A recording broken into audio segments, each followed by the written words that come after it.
is things people ought to be able to trust.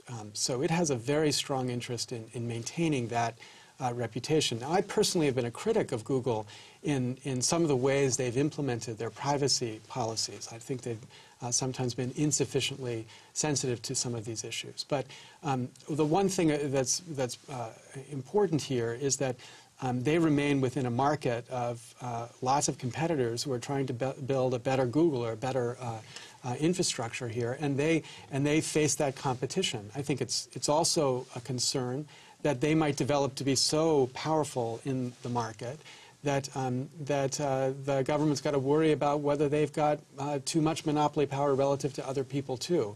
I don't see that as an issue right now, but that's a potential, and I think the government's role is always to make sure that the market here continues to preserve the competition that makes sure that you don't have to trust the competitors. They do the right thing because the market demands it.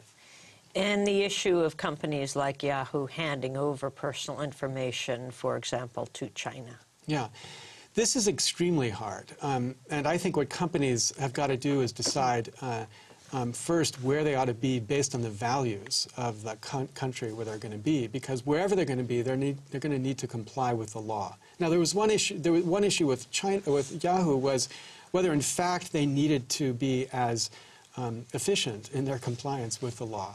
But the reality is that if you're doing business in a country, that country's government's going to have the ability to force you to reveal information related to the servers that are in your country. And I think companies, especially in the context of the Internet, have got to be increasingly worried about how they build their system if they want to preserve and defend values which are traditional values for us, at least. I would think that a lot of companies have some wiggle room, have a large area to pressure the government of China right now because China is vulnerable. They want the Olympics to go well there. This is a big opportunity for companies to get concessions from the government. It is, but I think one big problem here is imagining companies as the leaders in public policy making. You know, companies are in the business of making money. And if we begin to imagine a world where we trust companies to do good public policy, then we're fools, because they'll do good public policy when it makes sense for them from a financial perspective to do it. But when it doesn't make sense for them from a financial perspective to do it, they won't. And so what we need is public policy that's driven by the public, by institutions in the public, that set the rules that lead companies to do the right thing. So I think it's appropriate for the United States government to decide, do we want to impose requirements on our companies to make them comply with standards that we think are important? And that's the question, not whether we want to shame Google or shame Yahoo into behavior which may just not be consistent with Professor Lessig, talk about the Creative Commons. What is it? Well, the Creative Commons was a response, a private response to what we considered to be radically overburdensome regulation around copyright. So most people on the Internet would make their work available, and their expectation was, I want you to be able to share this, or I want you to be able to remix this.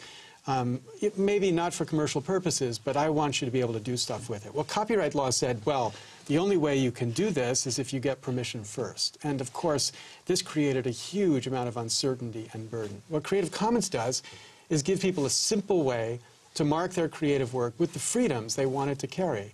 So, for example, you can say, share my work, remix my work, as long as it's for non-commercial purposes. And what that does is make it clear and simple for people to use the Internet the way most of us thought it would be used without worrying about the heavy regulation or heavy uncertainty of copyright law on top. So we launched it about 5 years ago, and depending on your counts, there are over 100 million different objects out there that are now marked with Creative Commons license. The project has now been ported to 40 countries around the world. And it's really a movement of artists and creators who are saying, we don't want the extreme control that copyright gives Hollywood and Hollywood demands. We want a more balanced system. Of course, we don't want to sometimes give away everything we've got because we've got, we're artists. We need to make money in certain contexts.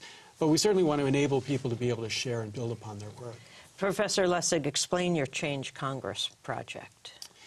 So Change Congress tries to take the same idea to the problem of congressional reform. One thing I've become convinced about is that our government has been so compromised by this dependency that exists between members of Congress and those who fund their election, that there's a fundamental lack of trust or faith in the public, in what our government does. So I was considering running for Congress here in California, and we found that 88% of Democrats believe that money bought results in Congress. Now, I don't actually think that's true, but what that says is that people just think this system is about money. So what Change Congress does is it gives candidates and members, like Creative Commons, an ability to identify themselves as reformers, meaning you, like a Creative Commons license, you can get a Change Congress badge that says, I'm not going to take money from lobbyists or PACs. I believe in public financing for public elections. I want to abolish earmarks. And I believe in increased transparency in Congress. And you begin to identify members who take this position, and we're going to build a kind of Emily's List system to fund and drive support to those candidates so that we get a much stronger level of support for reform in Congress right now. Right now, the whole debate is about Barack Obama or Hillary Clinton or John McCain. But the only way real reform happens is if it happens in Congress. And so what we've got to do is begin to make it clear how we get a Congress committed to reform so that we can begin to make it possible that real reform happens inside of Congress. Now, there was discussion of you running for Tom Lantos' seat, the congressman from California, but you decided not to. Why?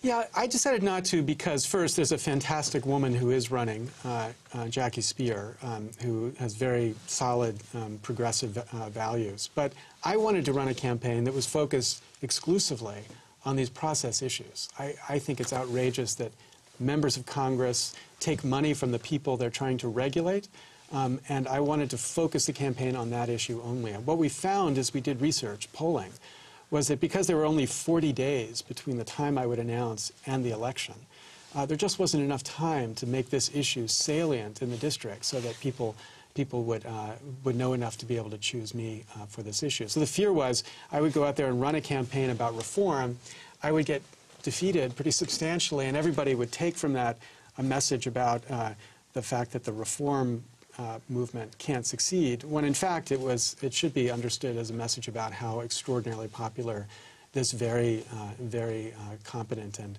committed representative is. What do you see as the role of media in reforming government? Well, I think that media has got to do more to get deeper. So I'm not sure if this is a thing you make public, but you started this interview by saying no sound bites. This is the first time I've ever been in a media context where the word no sound bites has been uttered. Because media's whole focus is how do I present a show that can keep people's ADD attention for 10 minutes or 5 minutes. And that creates a context where it's impossible to get people to think about something much more substantial than what happens to be on the headlines of the New York Times or Google News.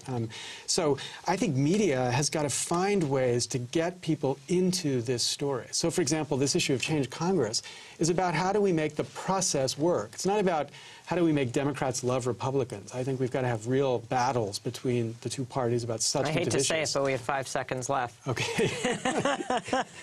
So help us explain this more. It's going to take more than 10 seconds. Well, I hope you'll help us by coming back to Democracy Now! And that does it for today's broadcast. Lawrence Lessig, Stanford law professor, one of the world's leading figures in the field of cyber law.